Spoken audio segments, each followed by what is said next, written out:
नमस्कार दोस्तों, स्वागत है आपको पुरवेन यात्रा पर। अभी हम खड़े हैं कृष्णा बाजार के प्रवेश द्वार पर।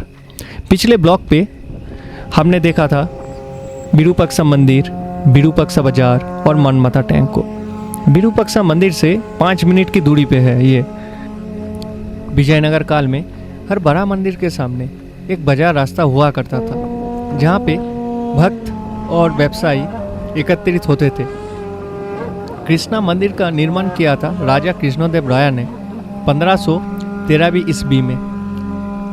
उसी मंदिर के सामने ये बाजार विकसित हुआ, इसलिए इस स्थान को कृष्णा बाजार कहा जाने लगा। 16वीं शताब्दी में पुर्तगाली यात्री डोमिंगो पास हम्पी आया था। उन्होंने अपने वर्णन में लिखा था कि हम्पी का बाजार दुनिया के सबसे समृद्ध बाजारों में एक था। यहाँ व्यवसाय आता था पारस, अरब और यूरोप से। कृष्णा बाजार मंदिर नगर जीवन का एक गुरुत्वपूर्ण अंश था। पत्थर से बनाया गया ये रास्ता और सीढ़ियाँ देखकर अंदाजा होता है कि उस समय के निर्माण कौशल कितना उन्नत थे। रास्ते के दोनों तरफ ध्यान से देखने पर पत्थर की छोटी नालियाँ भी दिखाई देता है। ये नालियाँ उस समय का ड्रेनेज सिस्टम था। बारिश का पानी इस नालियाँ से बहकर रास्ते से बाहर निकल जाता था।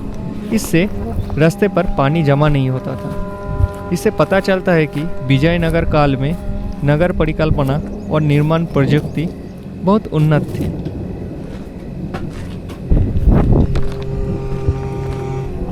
अभी हम पहुंच गए हैं पुष्करणी के पास। पुष्करणी प्राचीन भारतीय मंदिर स्थापत्य का एक गुरुत्वपूर्ण अंश माना जाता है।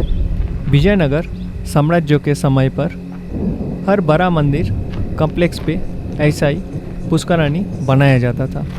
इस पुष्करणी का व्यवहार मंदिर से जुड़े धर्मीय अनुष्ठान, स्नान और जल संस्करण के लिए किया जाता था।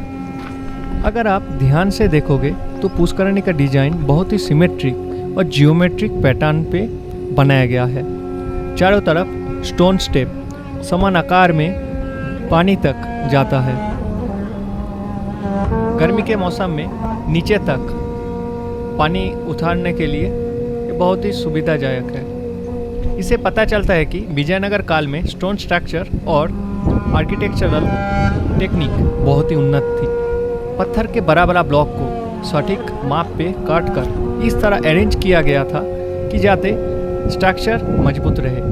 इतिहासकारों के मते पुष्करणी में पानी वाटर चैनल और ड्रेनेज सिस्टम के माध्यम से लाया जाता था।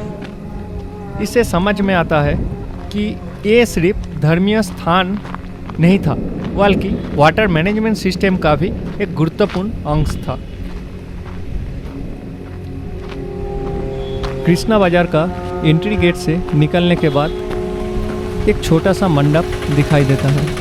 इस मंडप के भीतर एक पत्थर का आयताकार पत्र रखा हुआ है। लगता है कि मंदिर में आने वाला भक्त यहाँ धन और अन्न अर्पण करते होंगे। इससे समझ आता है कि उस समय मंदिर सिर्फ पूजा का स्थान नहीं, बल्कि समाज और धर्मीय जीवन का भी एक गुरुत्वपूर्ण केंद्र था।